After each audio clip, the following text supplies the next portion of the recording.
Gen.G managed to neutralize the Yamato magic from SANDBOX Gaming, and they were able to get a win with their teamfight ability, and we saw Jinx coming out as a counter pick into Caitlyn.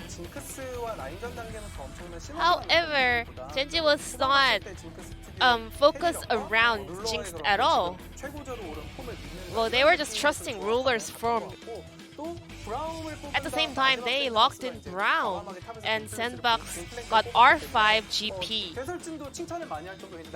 Well, even the Korean casters were actually impressed by this creative pick. Well, OnFlick did have a very hard game in the early phase, but this game was having so much mistakes overall. When stronger teams go for the late game picks like Azir and Jinx, they somehow find a way to win the game in the end, especially with Azir. In addition to that, Jinx has always been a counter pick into Caitlyn, and well, she wasn't really standing out at all, but well, she did manage to get the value of that pick. SANDBOX was losing a little bit in the middle of the game, but they were able to even out the game at the later phase. But in the end, it was Gen.G that was able to destroy the enemy's Nexus. Well, even though SANDBOX did lose this game, they were able to find their opening by engaging onto Jinx without flash. Braum does not have any tool to save his AD carry, just like Thresh does with his Lantern. So Fate found a miracle E onto Jinx and was able to get a kill onto her with his teammates. And Fate just kept landing his skills onto the enemy, and Root was also going really aggressive, flashing forward for that kill onto Azir. Even though SANDBOX Gaming was a little bit behind until that point, they were able to find an opening to turn the game around. However, Gen.G was not able to close out the game when they had a lead, but this time around, in the end, BDD's Azir was the one that came to save Gen.G. Azir, the super toss looks so easy from BDD. Sejuani and GP used all of their ultimate in order to get a kill onto Gen.G, but they were not able to find any meaningful value with their engage. And Akali was not able to dive onto the enemy backline as well. And it seems like they kind of blanked on the Azir's TP flank. So BDD found his perfect angle, and also Akali missed his E when he was running away from Gen.G players. Even though this TP was too obvious because he used his TP onto the minion wave, well, because SANDBOX Gaming, they were too focused on taking that dragon and escaping away from them, they were not able to get enough heads up for that potential play. Now it's time to check out the player of the game for game number 2. Kind of obvious, the BDD Super Toss, the Shurima Shuffle. The BDD was the one picking up the 12th POG of the split on this Azir pick. I mean, BDD with this Shurima Shuffle, he always just make highlight reel by himself. And this kill onto GP was also really huge because they were able to accelerate their lead. But Pon also thinks that, well, Summit was a little bit too overextended at that point. It's really hard to find such an angle as a mid laner, but BDD was the one finding it and also pulling it off. BDD is still on the top of the POG standings over here, and no one can stop him. Outside of that super combo coming out from Azir, BDD is always so good at laning phase as well. And unanimous vote over to BDD, the perfect vote over to the king of Shurima. Gen.G managed to even out the series with this game in. Now it's time to check out game number 3. Thank you so much, Ji-sun, for the interview translation once again. Or not the interview translation, the analyst desk translation. After a game 2, SANDBOX versus Gen.G, I was expecting at this stage talking about an interview, but it's not how it worked out. Dropping game number 1, and blue side so far has been 100% win rate. So maybe, just maybe, the Yamato magic is going to come true here today if they can utilize the first pick effectively. Yeah, and this is a game that SANDBOX, again, if they want to have any hope of making it into playoffs, they need to win this one and then every other one. As they are currently at 6-9 alongside of KT, but this will be a big game to pick up, and they've shown in a couple of games already that they have the ability to stick by and potentially win some of them. They won game number 1 pretty nicely from ahead, and then game 2, they almost got close there in the mid to late stages of that one, but Gen.G were able to shut them down as we're going into ban pick again. Yeah, and only able to get to 9 wins. SANDBOX currently Afrika are on 8, but they've also got an extra game to play. So Afrika with their fate definitely in their own hands, despite him being on SANDBOX. Same bans so far as Kalista and the Ashe are taken away on SANDBOX's side. Ezreal also going to fill in the exact same bans as we saw in game number 1. Gen.G to get rid of Volibear Karma once more also set with the final ban, and he's going to be the same today as just identical. So theoretically, Caitlyn should come in and then we'll get Jin Pantheon or something like that. I think it'll be Caitlyn and then Jin something else. See whether it is from going Ruler. to be the Jin. Here in the LCK we do Jin. Yeah, we do like the Jin. Ooh, okay. So Lilia she is allowed to be picked in this week of play. I had a look at whether Clit had been playing some of her, and he has. He's currently 0-4 for the last week in solo queue on Lilia, so probably not going to be playing it. As on Fleek thinking about blinding it also. It's his turn to troll. Yeah. Hopefully that doesn't mean he's going to pick Trundle. Would not like to see that. As, yep, the Jin does get selected, but this time they shored up with the Azir, which makes sense after BDD's game in game 2. Seems like he's really on top of it. And Morgana, down to the wire there, down to 0 seconds. They decide on Morgana this time. So no Tom Kench, like we saw in game number 1 when they saw the Pantheon. Just going to go for Morgana instead. Morgana definitely better into the Azir. Means that you can Black Shield people out of the way of the Emperor's Divide.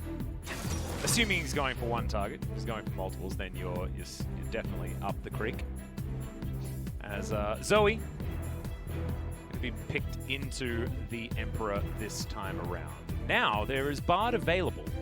Life could go towards it if he would like to. I do like Bard Jin as a lane. Not necessarily into the Morgana as much. And more physical damage certainly going to be helping out there, as it's going to be Pantheon. Doesn't care too much about a Black Shield, apart from it ruining his stun. Still able to do a lot of damage through it, as this could potentially be the lane, as BDD not going to be playing it again, because he's on the Azir.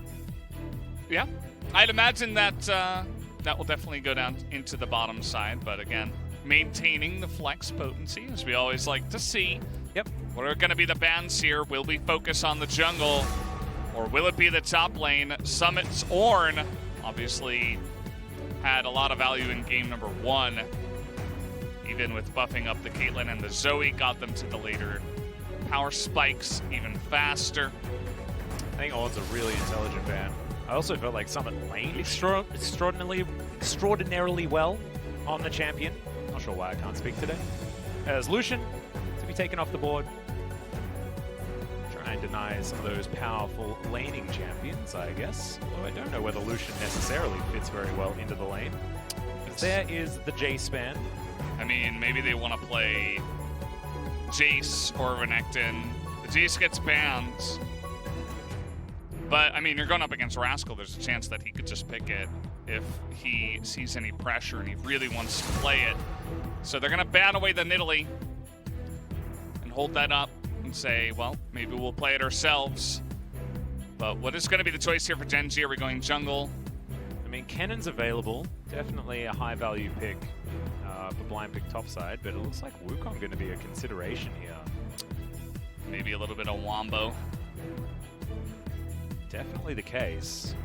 Wukong Azir is definitely a scary thing, as it's going to be the pick away from On Fleek. Olaf going to be coming in a little bit off theme. See where he is going to be going with it as far as their final pick. They're counter-picking for top lane. Yeah. Or putting Pantheon there and counter-picking for support. I think that Yamato has had a couple of really great drafts in a row. Will we see Renekton? Will we see Renekton here, blind pick? Or will it be something like a Kennen to go alongside it? The Trundle gets picked here, and holding up the GP, although we see that Summit immediately laughs, so maybe it is not going to be the GP. I actually really like GP and Trundle. There's the pillar for the slow, and then you've also got Jin is going to hate his life. Yeah. Wow. Not a good time. This is going to be GP. This is a really good draft again. He's doing some good stuff over there, over at SANDBOX. Really giving SANDBOX a chance to win, putting them in the best position possible. And they're going to attempt to counter it as, Renekton, R5 Renekton. Yep. You got to save your counter pick for the guy who, sometimes it just happens. And look, we just saw this matchup, and Summit did so much more in the game. Not in the earlier stages. He did get solo killed. Yeah, well, this time happened. Summit is going to be like, okay, I can't fight him at level 9 with these items. I would hope. Well, yeah. But I'd like to think that he knew that before. So these are your comps.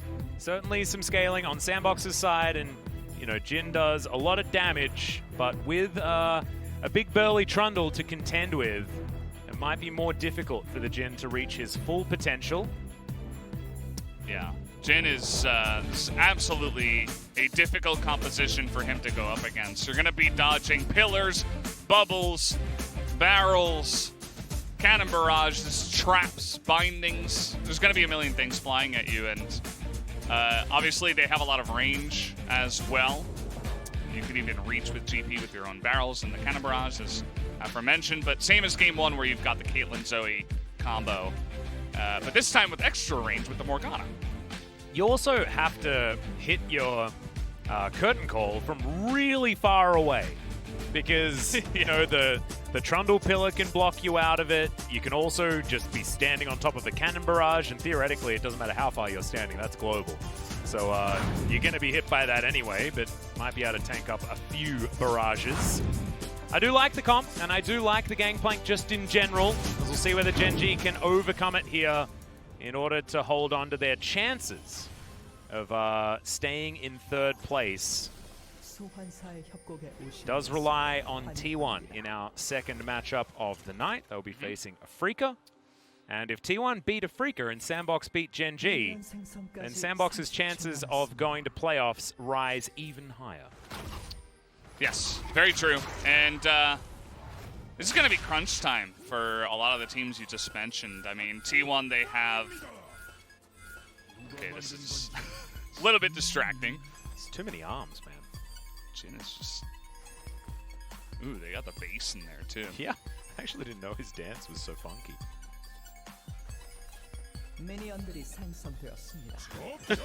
Crab rave.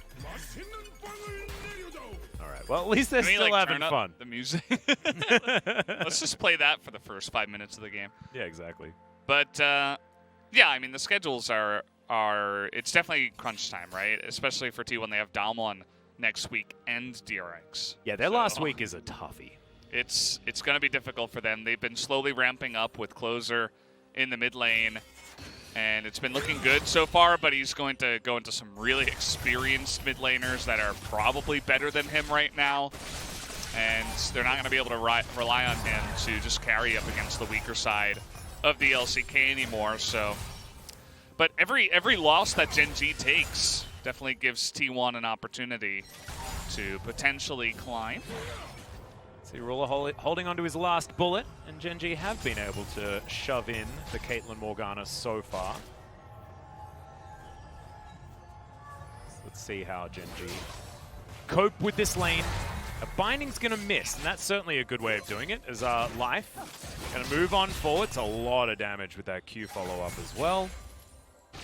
And that's not how you're supposed to deal with this lane. Great max range spear there from Life, who's been putting in some time, obviously, on this Pantheon support. You don't really want to be farming with max range peacemakers as Caitlyn in the early game. It's not generally how it goes. As Rascal's taken a fair bit of damage, but OnFleek's going to move on in after clearing the ward. And there's a really good pillar. He might just be dead. Flash comes out after the slice and dice and the flash forward from OnFleek. He really wants to be able to get him here, as there's the flash forward. And Summit's going to die, but he's going to be executed, so it doesn't really matter. Axe is going to miss there, as OnFleek, remember, doesn't have his flash. And there's the max range undertow. Pillar 1 second. Yeah. Oh my goodness! He puts it in the way clear. He's going to be able to line it up. He doesn't have a lot of mana, as he's going to wait. And Summit's teleport comes back in, and SANDBOX, they save their jungler. And they also confirm a lot of control topside. So really good start here from SANDBOX. Some fun plays indeed. As we were diving turrets, I really don't understand why Rascal reapproached the lane. Like, yeah, I don't know. Saw Trundle, and he's like, okay, you're clearing out my ward, I'll back off. And it was pushing into him, by the way. This is something we talk about all the time. Why are you stepping up again? And he's like, oh yeah, I should be able to get out with a, slice and dice, I'll be okay. Absolutely was not the case. He wasn't okay with slice dice flash. Yeah. I mean, obviously, Ooh, here we go. Counter gank coming in from OnFleek. Yeah, double barrel. Great double barrel. As OnFleek comes in with a pillar. It's a little bit more defensive than I was expecting, but Klid's still taking a lot of damage. Teleport will come down from Fate, who's pretty low, but he's still going to be able to grab the kill. And Rascal down to half health. BDD unable to answer back, and SANDBOX 2-0 in this early game. There you go. OnFleek, he had a pretty weak game number 2, but this time around, he was able to make his aggressive jungle path work up on the top side to a little bit of aggressiveness from Rascal. And then the follow-up counter gank was really nice. You can see he's really far behind on CS because of the way he's playing, but it ends up paying off for his team. I mean, Trundle isn't a champion that requires a lot of farm and needs big item spikes or anything like that. As Rascal, it's pushing into you. Don't reapproach the lane. He's forced to flash after, not slicing and dicing early as well. This is just not very well played from Rascal, and SANDBOX were able to capitalize here. Now, Summit is probably going to lose some XP because it was pushing away from him, but that's okay. As here's the follow-up on OnFleek right on time. That barrel value was absolutely immense. That was what helped them get enough damage to take down Klid. And Fate being able to find an advantage here, also not losing out too much on CS either, as the teleport was followed up by BDD also, so he wasn't in that lane either, and as you can see, things very, very even. Gangplank's still behind, as the minion wave was in a very awkward spot when that gank started, which is why there is such difference. But now it's shoving in, and GP definitely more concerned about later stages of the game, not necessarily in the earlier portion. Also makes more money, because that's just what pirates do. All the pirates here. Pirates and gamblers. I feel like... Why doesn't MF? MF doesn't have anything in her kit that gets her... Extra money, no. Yeah. That's a shame. She's like the one pirate that was left out. I mean, Pyke is also a bit of a pirate, but he also gives you extra money. Yeah. Yeah, that's cool. Are there any other pirates? I mean, there are pirate skins, but I don't think there are any pirate-themed champions. Pirate-themed champion, yeah, there's only 4, I guess. Unless there's one big one we're forgetting. Yeah, probably. Maybe the collective knows. I mean, they do know everything. Graves? Graves? Is he a pirate? No, he's not a pirate. He's like more of a cowboy type thing. This gangster. What is Graves? I don't know the lore. We need lore specialists here for that. Graves is cool. That's what Graves is. Yeah, he's cool. He's yeah. That's his class. I think if he was a pirate, he wouldn't have a cigar. He'd have a pipe. You know? Yeah. You think about it. And maybe like a bird on his shoulder. Yeah. I mean, sorry, Yar. That's more of like Is Swain a pirate then? He does have a bird on his shoulder. That's a good question. And he speaks kind of pirate. I know based on his lore, absolutely not a pirate. But he's got a peg leg and a bird on his shoulder. I mean, if anything screams pirate, I don't know what else does. I don't know what to tell you. I'm struggling here myself. You know, maybe he's got a little bit of an identity crisis going on. Yeah. He's like a Noxian scientist, isn't he? Yeah. Something like that. Yeah. So he built science. You know what we really need is an MMO. So we can get all these NPCs in the right spot. Or we got a to talk movie. about the game for a second as Root and Gorilla getting traded on. But yes, no, back to you. Some kind of, you know, lore building that lets people like learn about the stories of the champions. As Gorilla is just taking a beating. He took all of those bullets to the back of the head. Shout out to him for surviving. Ruby Crystal putting in work. The Jin certainly laning very effectively at this stage. But the Caitlyn still picking up some farm. And as you can see, Summit with a much better position on his minion wave. It's not going to help them get Shelly or anything like that. But BDD, he managed to get the shove mid. They figured out exactly when Fate was resetting. And they will secure that Rift Herald. Also, Gen.G got the first Drake. So having a good time as passive comes out from Summit. And he will get a grass proc as well onto the Crocodile. Really like that timing. Yeah, and he's already picked up a kill, right? So this time around, let's not take unnecessary trade Summit, and he's going to be even in a better position. He was trying really hard to carry on the GP in game number 2, but unfortunately wasn't quite able, even though he had a great game. And that was after all the laning shenanigans, so could be even better if you think about that. Indeed. Well, let's see whether Root and Gorilla can get themselves a decent back timing. Looks like that might be what they're looking out for. He nets himself that last CS. Okay, there's the Dominus. Clid's going to turn up here towards the top side also. Eat some oranges is relatively K, but not going to survive the Cull the Meek. And the Gangplank taken down almost solo there by Rascal, to be honest, as I've seen that mistake before. Valdez? Yeah, it's... It was a good engage by Rascal, and Clid being there obviously did help in the end to flash and secure that kill. But that's, I suppose, what you pick the Renekton for safety in the lane, for ability to bully early to mid stage of the game. Obviously, he's not going to have as much value as the Gangplank later on, but if you can get a nice little lead, it's going to be nice. If you're just farming the top lane with Renekton, then why even pick him?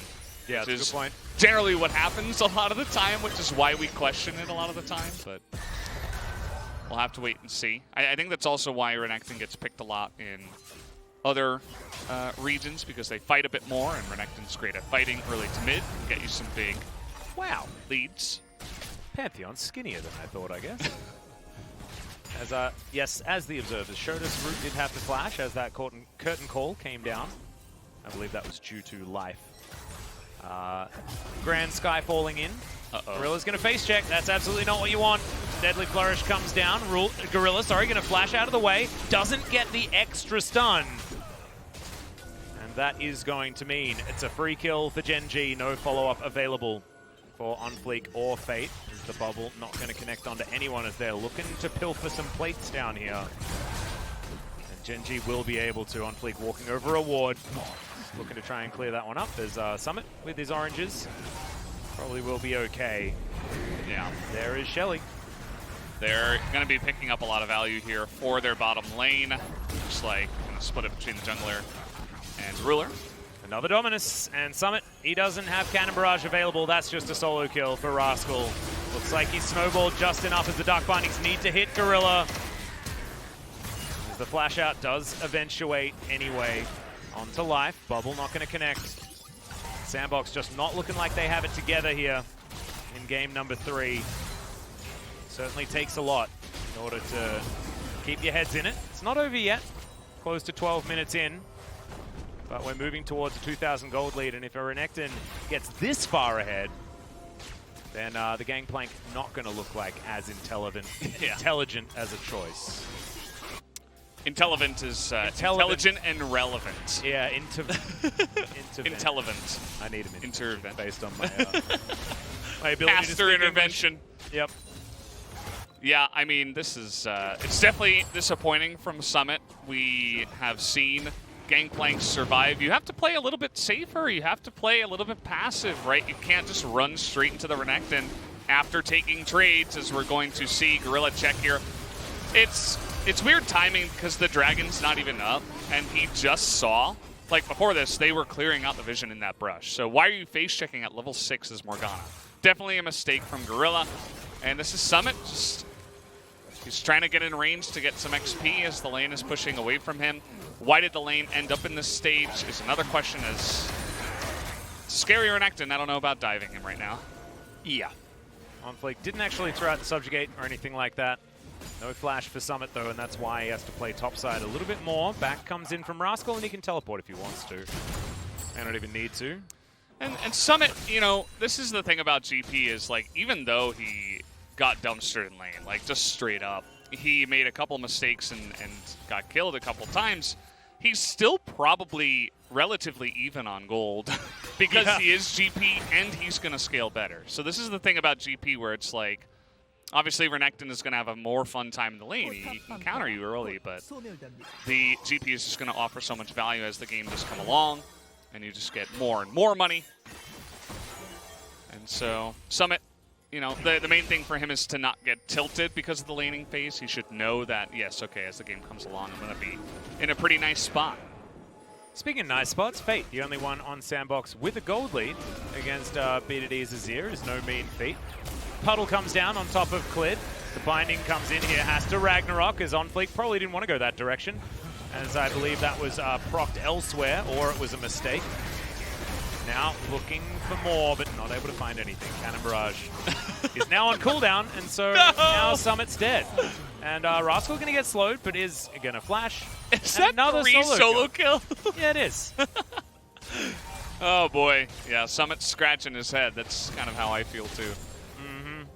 Yeah, well, looking bot lane to try and get your ulti down, and unfortunately, the crocodile comes out of the reeds. Yeah, I hate when that happens. Yeah, exactly. And Ruler. Mate. Yeah, there is the underground curtain call. That's why you can't see it, as Onfleek is dead. In the meantime, I was busy focusing on what Jin was doing because he was putting on a show, but it was a face check from a Trundle, and things are falling apart for SANDBOX. Yeah, not really another way to put it, right? They're using their advantage in the bottom side. They have a ton of pick on their team with the Pantheon, at least, especially unseen in the enemy jungle. So Onflake thought he would be safe. He was not. Zoe barely safe under her own turret with all the range coming out of his ear. And yeah, I mean, you just got to check this, right? You have to understand that Rascal, he's going to try to push this advantage as much as possible because of the lane dynamic. That you have to be playing safer than Summit is, but he's just refusing to so far. As that's just a face check. They were very deep in Onfleek's jungle, and he got caught out there. Yeah, and Trundle's life going from bad to worse here just a little. As Clid, despite the fact that it's a little bit off theme with the Olaf, he's still very powerful at this stage of the game. Down in items just a tad, but he's going to finish off clearing out his Krug camp, probably go back and buy a bit of itemage. Rascal over here shoves in yet another wave. Rascal should be able, Summit should be able to go meet it. And he'll be absolutely fine. However, he's not fine with the fact that this Renekton is so far ahead. He can't enter a lane that he is in. As Ruler, about taking this one down, and he will be able to after he gets a bit of a reload. 1 versus 2, probably not going to be enough here as the flash over from Onfleek. Summit going to be helping out, and it's going to be the Trundle that grabs the kill. Probably suboptimal, but that's fine. Beggars can't be choosers. And it's feeling like the position that SANDBOX are in this game. Big shutdown too. That would have been a nice 600 gold to give over to your GP. Yeah. Trundle, yes, I mean, he can buy some tank items, but you know, he's definitely going to use that gold a lot worse than the GP will, so pretty unfortunate. They were just trying to make sure they killed him, which does happen from time to time, and That's one way to do it. Either you're going to play super passively and allow Trundle to help out your other 2 lanes, or you're going to have to call your teammates over, because we see how aggressively Rascal is playing. As Summit walks out, perfect bait, straight to the barrels, on Fleek's right there. Yeah, I like the bait. Summit had set everything up for this moment, because he's been face-checking the Renekton over and over again, and therefore, he's going to take the bait. Speaking of bait, on Fleek, ooh, good pillar. Trying to put some space between himself and Clid. Ooh, this is a nice bubble. Yeah, going to connect. Not really going to find too much for it. Fate hops back over the wall. Cloud Drake going to be the soul here once again, much like in game number 1. There's Rascal off to the side, thinking about a potential flank. This could be our first official team fight of the game. I'm very cannon barrage. Yeah, no cannon barrage. I'm really curious to see how Jin is going to do as well up against all the CC. Looks like SANDBOX aren't going to be able to fight for this one, as the Cloud Drake is going to go down. So soul point now for Gen.G. Not the greatest soul in the game, but moving closer and closer to the coveted Elder Drake is certainly going to be a great thing for Gen.G, who really want to try and tidy this game up as quickly as possible. Especially with the comp that they have. Gangplank Caitlyn. Going to be a lot of scaling here for SANDBOX. You know, Trundle going to scale more than Olaf at the same time. And I think a lot can be said for what Morgana is going to offer. So definitely more of a late game opportunity for SANDBOX rather than Gen.G. It feels like Gunflake's job right now is to stand next to GP so he can farm. It's like, well, he can't enter the lane 1v1, so either Trundle's there or he waits and farms under turret, but wanted to push in the wave so he can get it back. Obviously, nobody's going to be freezing here. This is the LCK. No. And it's also very, very hot. I don't think Yes. freezing would be something anyone's Super even thinking humid about. today. Didn't feel great here in Korea. Nope. Okay, live. Look at Summit's gold. Yeah, he's got a fair bit. Still behind Rascal, but he's keeping up. On Fleek, pretty poor also. Actually, very similar to Clid. It's just, BDD's got a lot of money, and Rascal definitely has a lot of money. Still looking for his Black Cleaver, by the looks of things. Not necessarily the greatest item into the Gangplank, but he's not building for that. Doesn't feel like he has to, I could imagine. So we got Rapid Fire Cannon done for Ruler. Rapid Fire Cannon just completed for Root at the same time. Doesn't have the luxury of the added Crit Cloak. But the closer we can get to Infinity Edge, the better everyone's going to feel if you're a SANDBOX fan. Same to be said for Ruler, I guess, on the other side. Exactly the same builds. Yeah, and I wonder what the game plan here is from SANDBOX trying to come back into this game. Do you just sit back and wait until your scaling really comes online with GP at like 3-4 items and Caitlyn 3-4 items? Or do you try to fight over a Cloud Drake Soul, which obviously it's going to give some value, but it's not like an Infernal Drake Soul or a Mountain Drake Soul at this point in time. Oh, Root going to get tagged. That's a great Black Shield. So he loses a bit of his health bar, but otherwise he's going to be okay. Essence Reaver complete for the Gangplank. Don't know whether it'll be enough to save him from the gaping maw of the Crocodile, but it may help. His 2 items are more valuable than the Renekton's. However, the Renekton, I believe, has... No, he doesn't have a level advantage either. Huh. So, you know, we'll have to see. I guess that shutdown really helped them. Yeah. In terms of gold, but also XP. Just able to come back in a big way. We've been in a little bit of a action trough. It's the new word for lull state. On Fleek, what are you doing here? He is, once again, roaming the jungle where he does not belong. He has Flash available. There's Subjugate as well. But he's not going to be able to even utilize the Flash this time around. Big curtain call damage is, oh my god, the Caitlyn just gets obliterated. Rascal finds his target and takes it down. Summit's going to have to flash away as well. As Cannon Barrage does a lot of work, and now the Pantheon's going to be taken out. Fate, this is the type of fight that he wants. Fate picks up a flash. Oh man, that would have hurt. Gen.G are going to back away, and it looks like a Baron is on their mind. They managed to take down the Caitlyn and also the jungler. Ooh. They do have a man advantage. On Fleek has is going to respawn in 1 second's time, and Gen.G not going to bite off more than they can chew. I like the idea to back off the Baron, not wanting to risk too much here in a game number 3 decider. Yeah, definitely a good idea. Just let it be. You got more kills. Try to snowball off of that into Cloud Drake Soul. I would imagine, as OnFlake is so out of position with no flash, I have no idea what he's doing here. And then watch this. Ruler's like, yeah, let me try to save you against Ragnarok. Root is totally left out to dry. He gets stunned. No black shield on him. He's going to die, as he was absolutely not expecting the Croc to come out of the jungle. Usually expect them in rivers and such. Yep. And he just gets totally obliterated. Did not have a support nearby. Summit not able to do anything. Definitely a broken up fight there. That was a little bit unfortunate for SANDBOX. But they're holding on. They're definitely holding on in this game, and that's really what they need to do. Yep, Summit's found Clid. Meanwhile, the binding is going to connect onto the Pantheon, but life will be all right. Of course, can always just press the shield button. He'll be okay. So, Cloud Soul available for Gen.G. SANDBOX do have pretty decent positioning around it. Rascal. Everyone on SANDBOX looking for him. Curtain Call comes in. Gorilla going to get slowed by the first one. Summit tagged by the second as life. Going to take a fair bit of damage there from Fate. And his shield is now on cooldown. They're looking to try and turn, stop Rascal from getting a decent flank, but they've left Gorilla out to dry, and he will just be taken out. BDD grabs that first kill. Life is going to go golden as Cannon Barrage already used, so not going to be an option, and Root not sure what he was doing on the opposite side of the map, but he got a different memo than that of his team. That's going to mean that Cloud Soul will be delivered to Gen.G. Yeah, they're going to pick this one up here. It looks like SANDBOX are desperately fighting over Cloud Soul and getting themselves way, way out of position. They would love to fight front to back throughout bubbles, bindings, barrels. How many more B words? Yeah, the barrages. Beanbags. Yes. Well, maybe not. Nobody's got, no hacky sack champion just yet. Maybe in the future. One day. But they just feel get like totally... Echo might play some hacky sack. Maybe, yeah. I guess he would be the one.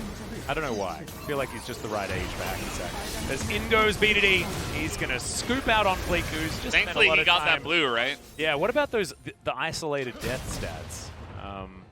I think OnFlake definitely boosting his this game. He's boosting something.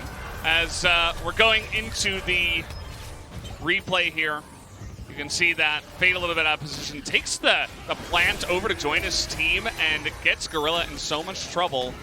Gorilla has to use the black shield onto Fate. There's a nice man drop as all three of them are isolated. Root has to flash into an awkward spot. Just a really broken up, awkward fight.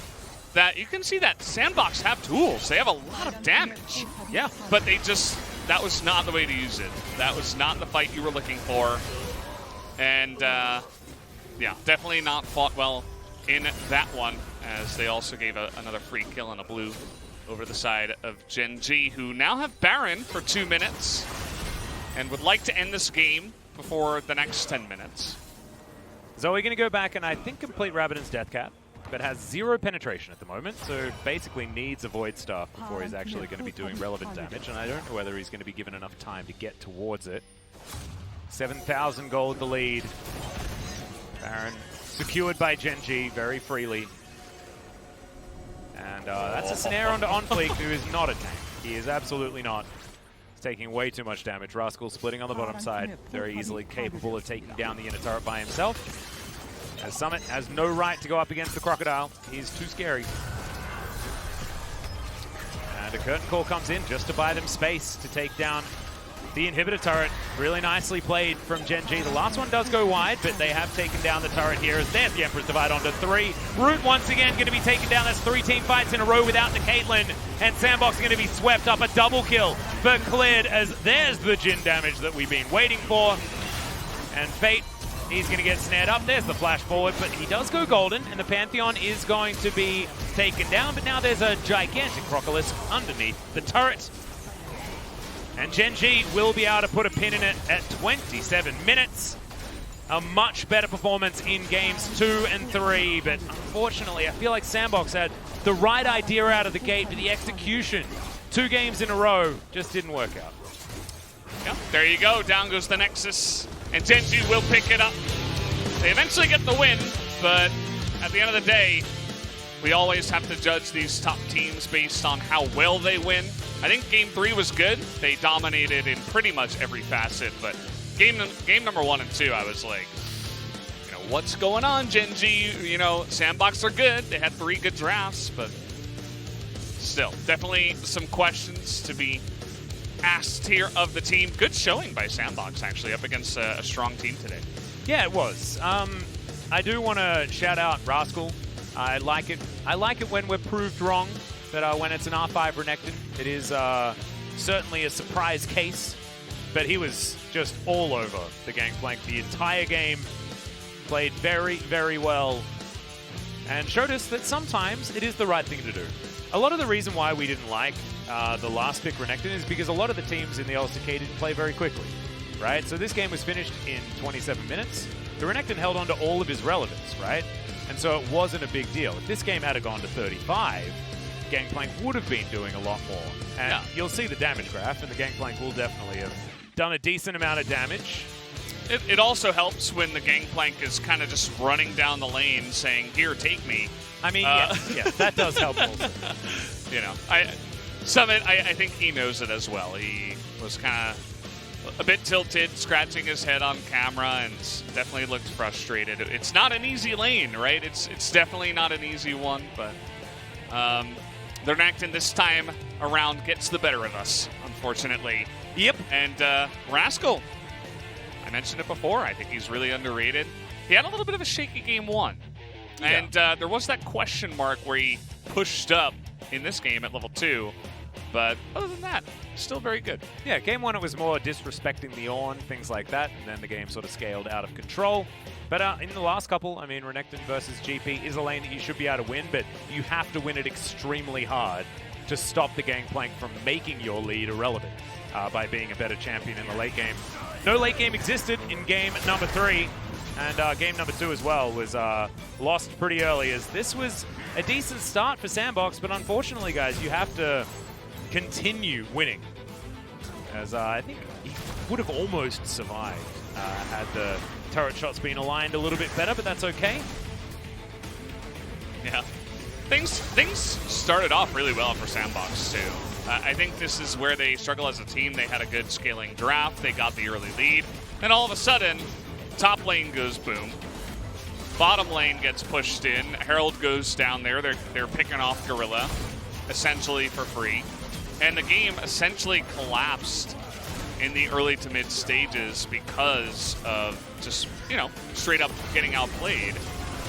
And if they can shore that up a little bit, I think they would be a strong team. But unfortunately not the case. This is funny. Root just lost his Black Shield, and Rascal's like, meet me, Godzilla. Yeah. And then it's Pantheon Renekton, you know, and as soon as Black Shield is down, like, if you're a squishy champion, you're just dead. There's nothing more to it. Especially without QSS, and because you have to buy so many big items to actually have relevant damage. There's no way that he was ever having a QSS that game. Yeah. I don't know why they're funneling into the Dragon Pit and into the river. They get themselves so out of position. They already saw Rascal. This isn't like a teleport flank. You're behind. You can give away the Cloud Soul. You don't need to funnel in there and get totally out of position. Again, be able to get in there and get a good follow-up. Yeah, BDD a little bit more quiet on the Azir this game, but when the game sort of won all around you by the rest of the team, certainly a very comfortable ride on the bus. The big old crocodile comes through, and yeah, a couple of people died at the Gangplank, but that's all she wrote. Yeah, he did a lot of damage. That he did. 1 in 4 Gangplank. GP does a lot of damage, just especially up against a melee champion in the lane. The majority of that in the lane. There were some fights that were sustained where he was getting a lot of damage that wasn't really, you know, sticking, and everybody was just kind of healing it up and wasn't affecting it too much because he had no, you know, I mean, everyone outdamaged the Caitlyn. On the opposing side, literally everyone did more damage than Caitlyn. She was just unable to get to the point where she was relevant in any way. Also built Zeal item second. So, I mean, this is something that we've spoken about a lot, but not something that we've seen rectified so far in the item build. So maybe Yamato's going to be able to have a chat about how to effectively build for a Root does one build, and that's it. Yeah, I mean... Same build every game. Stormrazor into the IE just does a lot of damage. His player of the game is going to go over to Rascal. Absolutely no surprises there. The R5 Renekton extraordinaire. He grabs 2 solo kills. Felt like 3 because one of them, I think, Clid like stood next to him or something like that. Yeah, this is the one where he... Yeah, here we go. I'm coming too! Yeah. And I think it was necessary. Yeah. Finishes that one off, and then Rascal's like... This is the same one again without the Ola. Yeah. Just a replay of the replay. And, oh yeah, we got a third replay of the replay. Oh. A little bit different part of the lane, but exactly the same thing, where you got to be warding your brushes, making sure that you're playing very safe. When you are that far behind in the top lane, guys. Whoa. We're back. That was a cut the video moment because I think the Crocodile was about to be taken down, but he was able to rid the fight of the Caitlyn. 3 team fights in a row, and it's pretty well-deserved player of the game. I think that when you do crush a game this early, it is so much better. Like the Renekton pick, the problems that we had, like we mentioned earlier, is not necessarily about Renekton himself, but let's throw it over to G-Sun for some interview translation. Thank you very much, guys. This is G-Sun with the translation, and let's hear from Rascal BDD, the POG from Gen.G, taking down SANDBOX Gaming 2-1. Both were the unanimous POGs today. How do you feel, guys? We could win game number 1, but we lost it. That was a bummer, so it doesn't really feels good. You know, not totally satisfied. What about you, Rascal? I mean, I'm glad that we won, but I think we performed bad. So yeah, it's a little bit frustrating. Still, Gen.G, you guys were the victors of the first series of today, and game number 1, you guys tried some new comp. Is that something new you guys are trying to like pull off on competitive series? Well, game number 1, the comp, I think we just did it. Yeah, that was a little bit impromptu. What was the reason for the Pantheon need? I mean, BDD, you did play some Pantheon games in the spring split. Did something go wrong during the pick and ban? So like, did the draft go off the script? Well, I mean, we saw the opponent's pick, and then I locked in Pantheon, but SANDBOX Gaming, they locked in Tompkins against Pantheon, so we wanted to play it in the mid lane, but somehow the game did not go well, so yeah, I think that was not that good draft. But in game number 2, you were able to assert a lot of dominance up against Akali as Azir. But, well, with the rune choice that you took, you are not supposed to put a lot of pressure, usually. Azir is definitely in a favoring spot up against Akali in the early game. But Akali does also have a certain game point where she can also get the pressure, but I was able to exert a lot of pressure because I know about this matchup quite well. You did get a win, but SANDBOX was also gaining fast on Gen.G all throughout the series. Did you guys feel any pressure? After losing game number 1, we were a little bit worried. But if we go with sustained and consistent picks, we knew that we won't lose. And that's how we were able to secure this series. In game number 3, we had a lot of target bans heading over to Ruler. How did Ruler react to it? Well, Ruler doesn't really give any reaction about his target bans because he's just good. So he knows that this is just a natural result. And we always have this official report card time for BDD, so let's hear from him later on.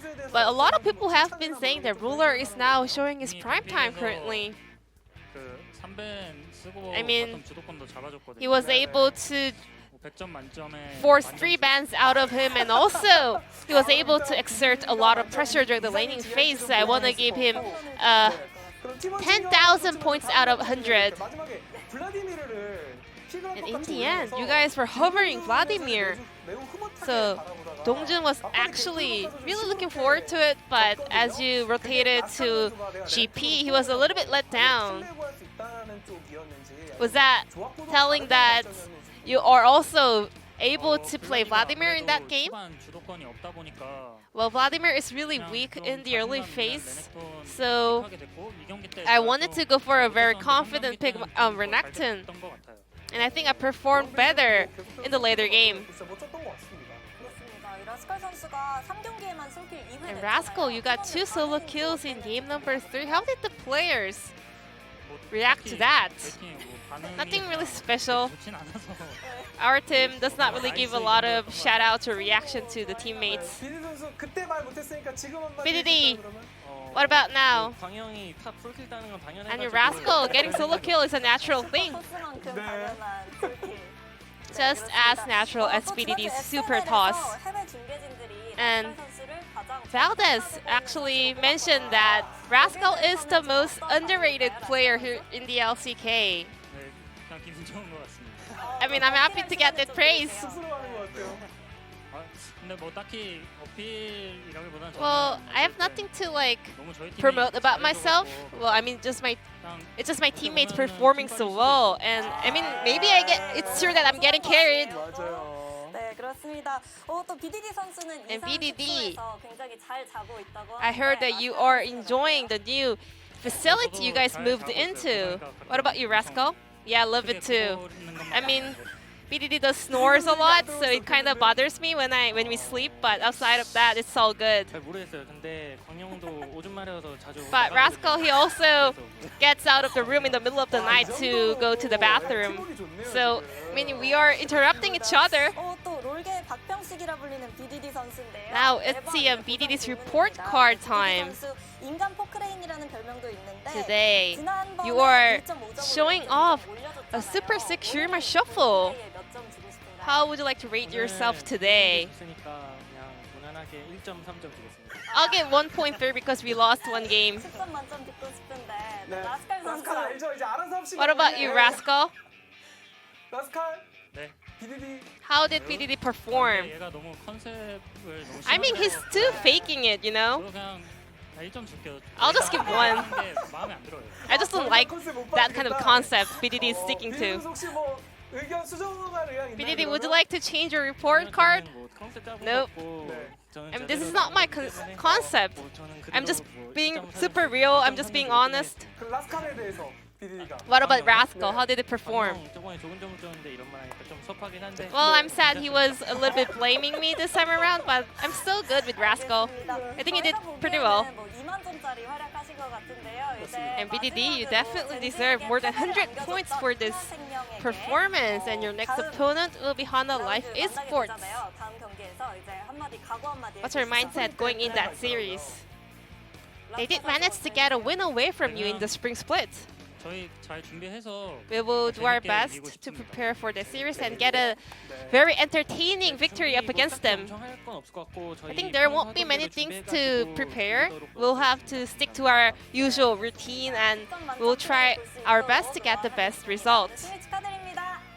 Once again, congratulations on your win, and this will be the end of the interview with Rascal, BDD from Gen.G picking up 2-1 victory up against SANDBOX Gaming. Now it's time to check out the updated standings here in the LCK.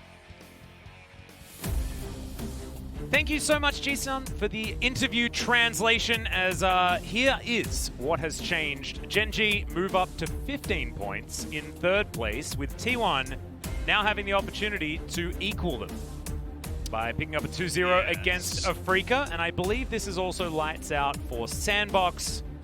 now not being able. They've only got 2 more matches to go. They'll make it to 8 wins, but I don't think they'll ever be able to make it to the game score that Afrika has, and therefore they are no longer in contention for playoffs. They would also have to win both of their games. And oh yeah, the whole lose Stars 4 in a row. Yeah, probably not going to happen. Yeah, exactly. But ladies and gentlemen, we are going to have a short break, and then we'll be back with T1 versus Afrika. Don't go anywhere.